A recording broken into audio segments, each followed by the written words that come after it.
Hey, so it's almost Valentine's Day, and we are going to make today a heart-shaped pavlova. A pavlova is basically a crispy meringue base with a soft whipping cream and fruits on top. It's one of the easiest desserts you'll ever make. Join me today and find out how to do it for yourself.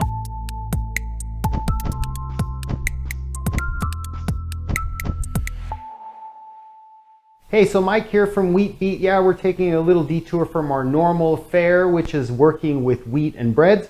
Today we're going to make something that's just with eggs and whipping cream. No big deal. You're still going to love it.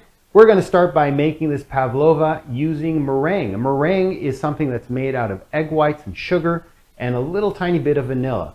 Now we're going to take 3 egg whites and I'm going to put them in a mixing bowl, like a KitchenAid mixing bowl, and I'm going to warm them. Why am I warming them? Because normally when you make whipping cream, you want everything to be super cold. And in this case, I am warming things up. That is because eggs actually whip much better when they're warm. We are going to get them to about 125 degrees Fahrenheit. We're not going to go too much higher than that because then they'll turn into scrambled eggs. But we're going to use a bain-marie. A bain-marie is when we have a pot of boiling water. You put your KitchenAid bowl with the eggs and sugar in it, and you put it right on top of that hot water.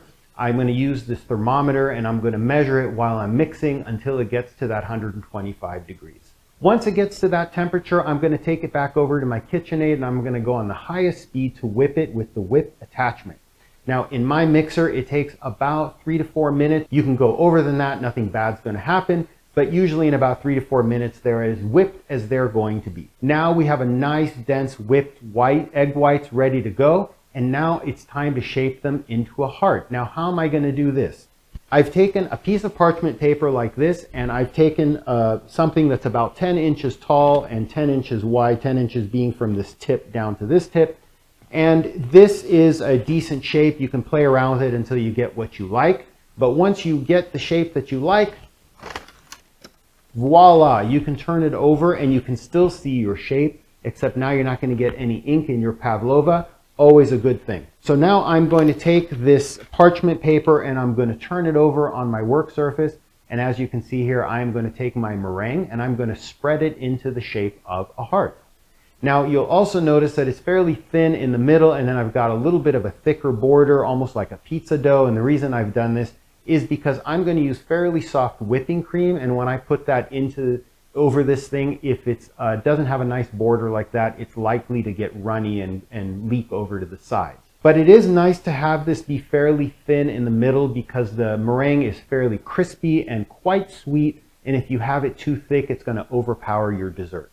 So now that I've made the meringue in the shape of a heart, it's time to cook it. I'm going to preheat my oven to 200 degrees Fahrenheit, and I'm going to put it right in there. It's going to be in there for about an hour and a half or 2. It can go a little bit longer. Nothing bad's going to happen. By the way, you're going to end up with extra meringue because normally 3 egg whites is enough to make my normal size meringue, which is about 12 inches in diameter. This is substantially smaller. So you can use that leftover meringue and squeeze it out into little round shapes or whatever you want and make meringue cookies. Just put it on some parchment paper next to your heart-shaped meringue. Now it is going to be in there for a couple of hours, like I said, and after 2 hours or so, while it's cooking, it's going to get nice and hard. You can turn off the oven and let it fully cool in there, or you can crack the door open and it will cool faster. What is important though is that your meringue is 100% cool before you go on to the next step. So now that your meringue is fully cool, it's time to fill it with the whipping cream. Now, normally with whipping cream, you're going to mix it with about 10% sugar to get proper whipping cream. That means that for 100 grams of heavy whipping cream, you're going to add about 10 grams of sugar.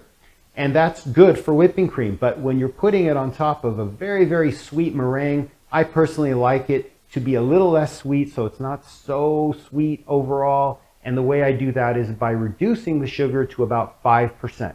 So again, you're going to see the recipe in the comments below. With a link actually, and then you'll be able to see exactly what I did in what proportions, but I did 5% sugar for the whipping cream. That's one change. The other difference is that I'm not going to whip it like normal whipping cream so that it's thick and dense. I'm actually going to under whip it a little bit so it's more runny, and you can see here on my silicone spatula that it almost runs right off of it, and it's definitely weaker than a normal whipping cream.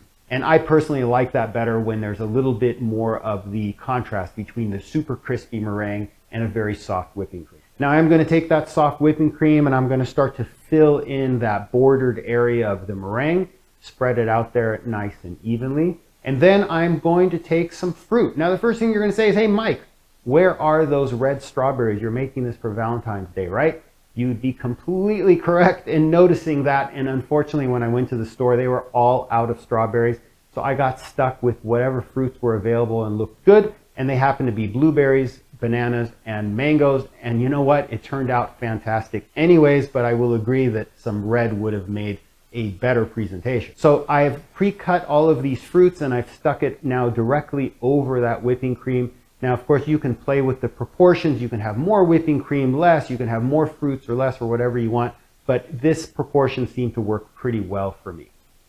Now, when I make a regular pavlova, I actually use about a pint of whipping cream.